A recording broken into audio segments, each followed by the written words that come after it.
앞뒤 좌우로 한번 인사해 보겠습니다. 복된 길을 걸어갑시다. 한 번 더 인사하겠습니다. 사랑하고 축복합니다. 네, 아까 우리 김주희 집사님께서도 말씀해 주셨지만은 추석 명절이 다가옵니다. 긴 추석입니다. 무슨 계획을 짜고 계십니까? 저희 중고등부 친구들은 정말 많이 쉬는 것 같습니다. 금요일부터 시작을 해서 목요일까지 쉬는 학교도 있고요.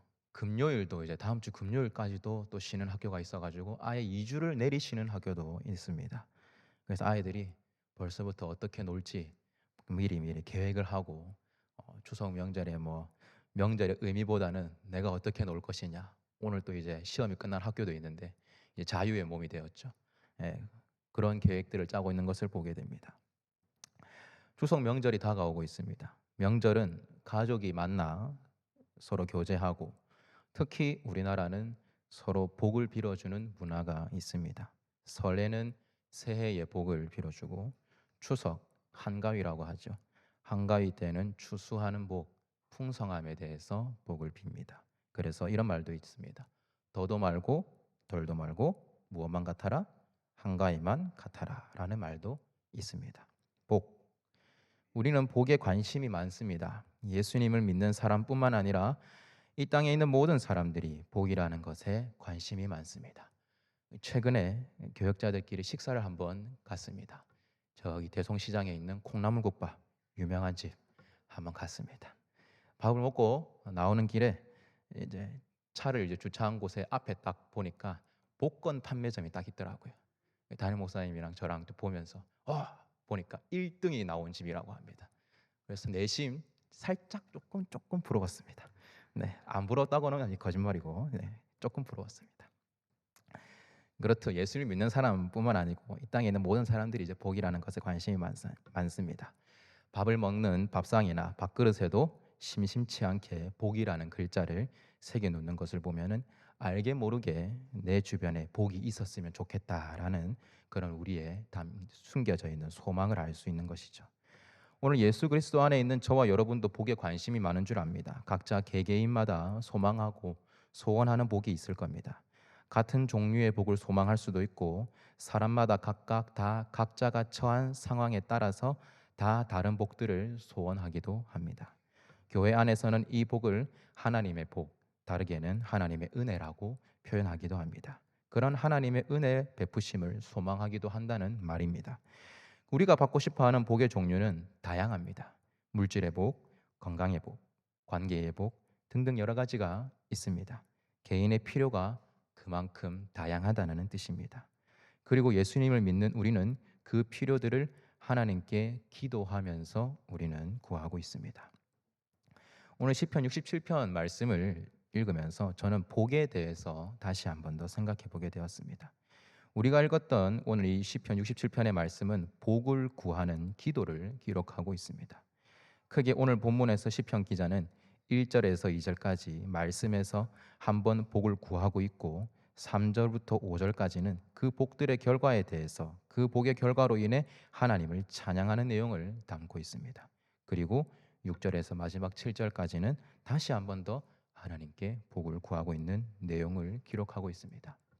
그러면 우리가 함께 이 말씀을 통해서 한번 살펴보기를 원합니다. 1절에서 2절 다시 한번 더 한번 읽어보겠습니다. 시작. 하나님은 우리에게 은혜를 베푸사 복을 주시고 그의 얼굴빛을 우리에게 비추사 땅 위에 주의 구원을 모든 나라에게 알리소서. 아멘. 1절에서는 하나님께서 우리에게 은혜 베풀어 주시기를 소망하며 복을 구하고 있는 내용을 담고 있습니다. 우리가 흔히 기도하는 기도의 내용과 크게 다르지 않습니다. 그리고 이어지는 2절에서 시편 기자는 자신이 왜 이 복을 구하는지 그 이유에 대해서 이야기하고 있습니다. 1절과 같은 은혜와 복을 구하는 이유는 하나님의 도, 하나님의 가르침, 그의 말씀이 이 땅 위에 하나님의 구원을 모든 나라에게 알리기 위함입니다. 이 같은 표현은 6절에서 7절에도 나타납니다. 6절에서 7절 다 같이 한번 읽어보겠습니다. 시작. 땅이 그의 소산을 내어 주었으니 하나님 곧 우리 하나님이 우리에게 복을 주시리로다.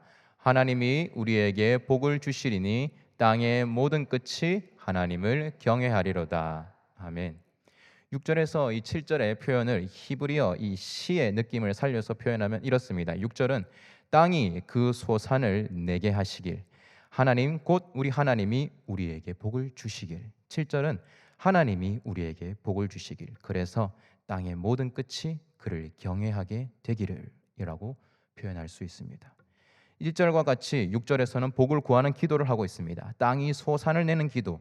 지금 우리의 표현으로 이야기하면은 우리가 일하는 대로 거둘 수 있는 물질의 복을 이야기할 수 있습니다. 그리고 2절과 마찬가지로 7절에서는 그 복을 구하는 이유에 대해서 이야기합니다. 그 이유가 무엇입니까? 땅의 모든 끝, 이 땅 모두가 하나님을 경외하기 위해서입니다. 말씀을 묵상하면서 여기서 한 가지 질문이 생겼습니다. 그러면 무엇이 진정한 복이냐라는 질문입니다. 시편 기자가 정말로 원하는 것은 무엇인가? 오늘 말씀에서 이야기하는 진짜 복은 무엇인가라는 내용입니다. 하나님이 우리에게 은혜를 베푸시는 것, 복을 주시는 것이 복인지, 주님의 말씀이 복인지, 땅이 소산을 내는 것이 복인지, 물질의 복이 복인지, 이 땅의 모든 자들이 하나님을 경외하는 것이 복인지라는 내용입니다. 저는 이 질문을 통해서 그러면 성경은 우리에게 무엇을 복이라고 할까? 성경 전체에서 말하는 복은 그러면 무엇인가? 라는 질문으로 이어졌습니다. 성경 전체에서 복이라는 단어는 영어 성경을 기준으로 검색을 해보면 약 601회 정도가 나옵니다. 거의 우리가 성경을 2장 읽을 때마다 복이라는 단어가 한 번 이상 나올 정도로 많이 나온다라는 이야기입니다. 성경도 그만큼 복에 관심을 두고 있고 또 우리에게 관심을 가지라고 이야기하는 것을 알 수 있습니다. 그럼 성경이 말하는 복의 내용에는 어떤 것들이 있습니까?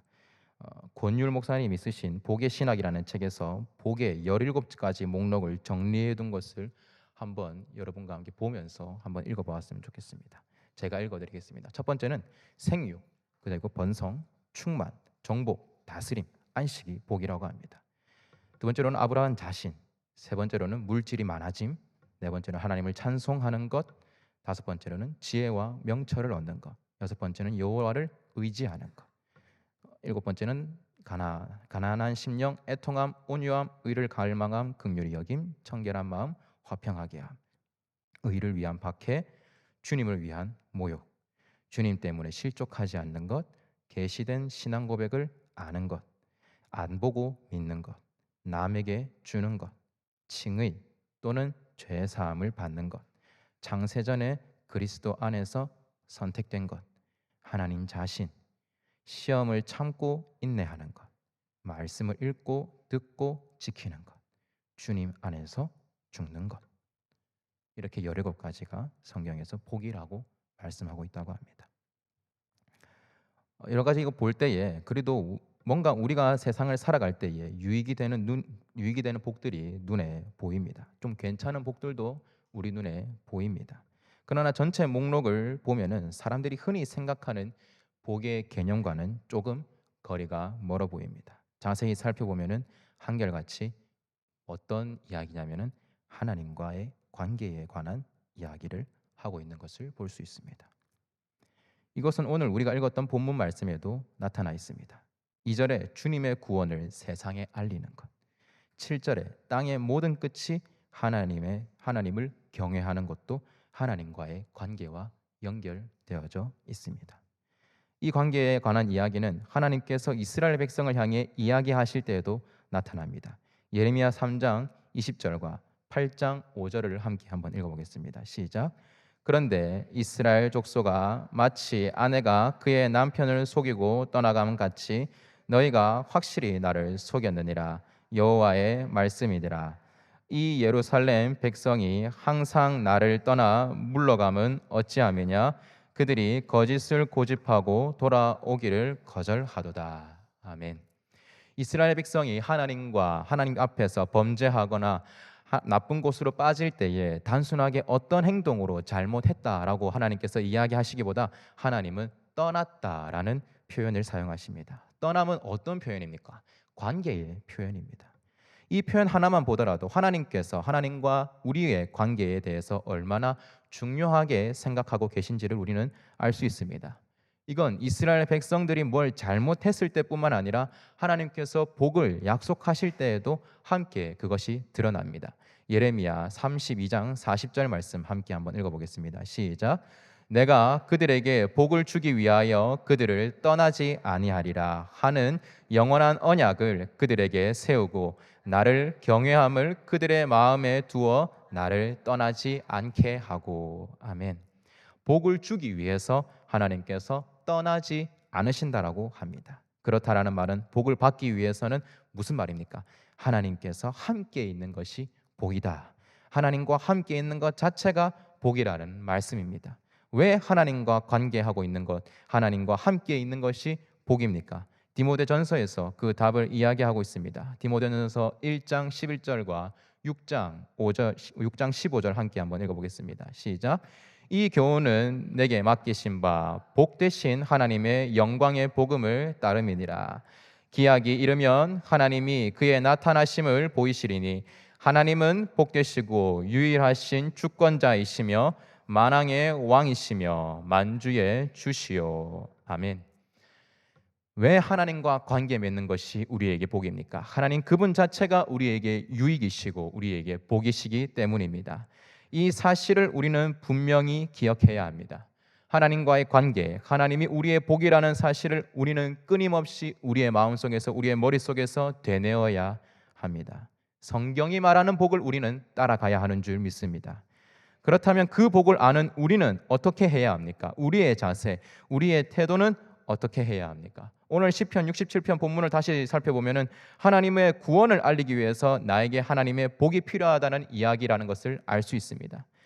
땅의 모든 끝들이 하나님을 경외하기 위해서 땅의 모든 소산들이 필요하다라는 이야기입니다. 결국 하나님의 구원이 땅에 알려지기만 한다면은 나에게 다른 복들은 주셔도 되고 아니 주셔도 된다라는 말씀이 됩니다. 땅의 모든 끝들이 하나님을 경외하기만 한다면은 땅의 소산을 나에게 주셔도 되고 아니 주셔도 된다라는 말씀이 됩니다. 무엇이 더 중요하다라는 자세입니까? 하나님과 이 땅의 영혼들의 관계, 하나님과 우리의 관계가 더 중요하지 다른 것들은 있어도 되고 없어도 된다라는 지금 그런 말입니다. 이게 우리의 자세가 되어야 하는 줄 믿습니다. 우리의 필요를 우리가 구할 수 있습니다. 그러나 그 필요가 하나님과의 관계에서 더 우선시 되어서는 안 된다라는 말을 이야기하는 것입니다. 오히려 그 필요가 하나님과의 관계에서 내게 문제가 된다고 한다면은 우리는 그것을 과감하게 내려놓을 줄 알아야 한다는 말씀입니다. 바울은 빌립보서에서 이렇게 이야기하고 있습니다. 빌립보서 4장 12절에 이렇게 이야기합니다. 나는 비천에 처할 줄도 알고 풍부에 처할 줄도 알아 모든 일 곧 배부름과 배고픔과 풍부와 궁핍에도 처할 줄 아는 일체의 비결을 배웠노라. 바울은 어느 한쪽만이 성도의 삶이라고 규정하지 않았습니다. 바울은 어떠한 형편이든지 자족하기를 배웠고 그 어떠한 상황에서도 능력 주시는 자 안에서 모든 것을 그는 할 수 있었습니다. 바울에게 있어서 복받음의 기준은 자신이 처한 어떤 외적인 환경과 조건에 있지 않았습니다. 바울의 복받음의 기준은 내게 능력 주시는 자 안에 있는 것, 그리스도 안에 있는 것, 즉 하나님과의 관계 속에 있는 그 자체였습니다. 그 관계 안에서 그는 모든 것을 자족하였습니다. 바울도 자신의 필요를 하나님께 계속해서 구했습니다. 무엇입니까? 그에게 있던 육체의 가시를 치료하는 것이었습니다. 그러나 하나님의 대답은 무엇이었습니까? 고린도후서 12장 9절 다 같이 한번 읽어보겠습니다. 시작. 나에게 이르시기를 내 은혜가 내게 족하도다. 이는 내 능력이 약한 데서 온전하여 짐이라 하신지라. 그러므로 도리어 크게 기뻐함으로 나의 여러 약한 것들에 대하여 자랑하리니 이는 그리스도의 능력이 내게 머물게 하려 함이라. 아멘. 하나님께서는 나의 은혜가 이미 너에게 족하다라고 이야기하십니다. 바울에게는 이미 은혜가 있었습니다. 그것이 무엇입니까? 이미 그는 하나님과의 관계 속에서 하나님의 능력을 힘입고 있었다라는 말입니다. 그리스도께서 이미 그 안에 계시다라는 것이 충분한 은혜였습니다. 그는 그 자신의 육체의 질병과 상관없이 이 결과에 대해서 고린도후서 12장 9절에서 뭐라고 이야기하고 있습니까? 크게 기뻐했다라고 이야기합니다. 왜 기뻐할 수 있습니까? 이미 나에게 주어진 그 복이 내 질병이 낫는 것보다 큰 복이라는 것을 알았기 때문입니다. 또 자신의 필요를 구했던 분이 계십니다. 누구실까요? 바로 우리 예수 그리스도십니다. 마태복음 6장, 마태복음 26장 39절에 이렇게 이야기합니다. 조금 나아가사 얼굴을 땅에 대시고 엎드려 기도하여 이르시되 내 아버지여 만일 할만하시거든 이 잔을 내게서 지나가게 하옵소서. 그러나 나의 원대로 마시옵고 아버지의 원대로 하옵소서 하시고. 아멘.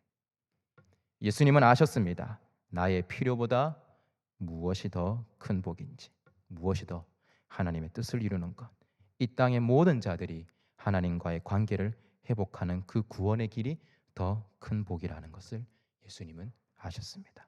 무엇보다 더 큰 것입니까? 자신이 십자가의 고통으로부터 자유하는 것보다.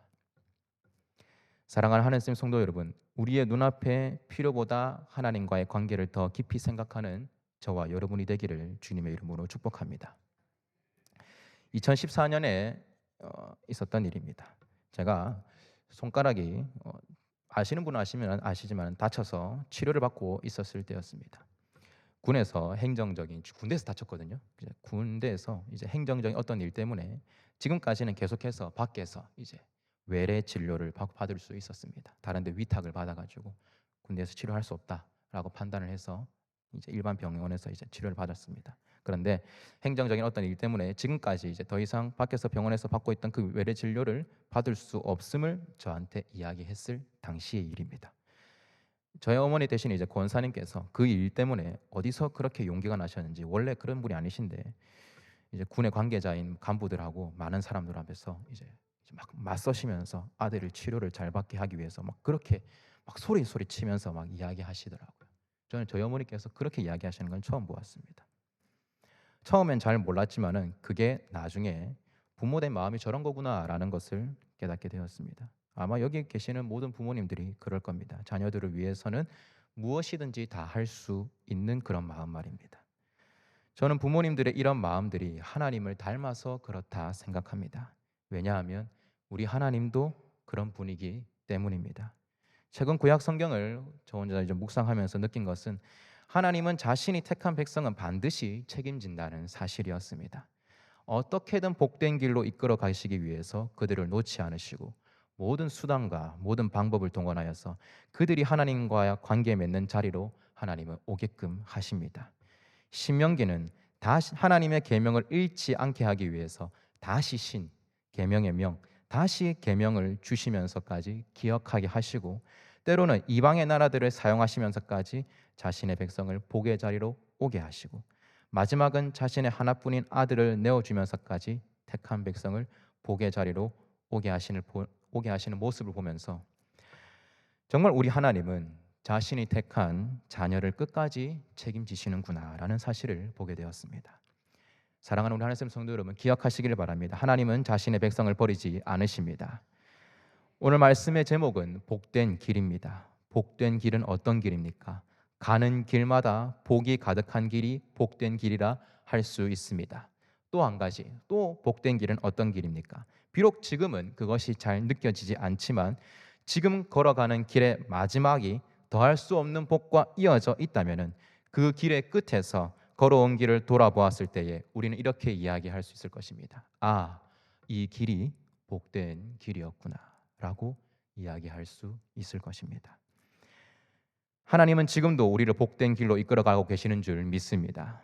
지금 삶의 과정들 속에서 두드러지게 나타나는 것이 없고 때로는 육체적으로, 때로는 정신적으로 힘든 순간들을 겪고 있을지도 모릅니다. 그러나 기억하시길 바랍니다. 하나님은 잡은 손을 놓지 않으시는 분이시라는 것을 기억하시길 바랍니다. 그렇기에 하나님과의 그 관계의 끈을 내가 먼저 놓지 마시길 바랍니다. 끝까지 하나님을 붙드시길 바랍니다. 끝까지 가서 보면은 이 길이 하나님께서 이렇게 계획하기 위해서 하신 거였구나라는 것을 알게 될 겁니다. 되어지는 상황 가운데에서 여러분 일희일비하기보다 더 하나님을 붙드시기를 바랍니다.